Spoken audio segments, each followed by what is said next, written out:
In this video, I'm going to show you how to do a manual redaction using the automatically track feature in Redactor version 5. I'm going to click on this video and enter the editor.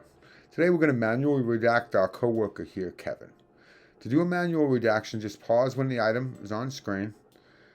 All manual redactions start by drawing a bounding box by left-clicking your mouse, drawing a line, and then sliding over, making a bounding box. When you fit the object into the bounding box, press automatically track. Redactor will use the algorithms to go forwards and backwards and making sure we have this bounding box in every frame, which you'll see there.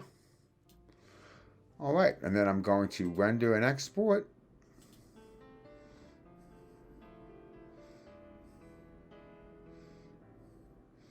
And we'll click the preview and see that we've done a automatically tracked manual redaction.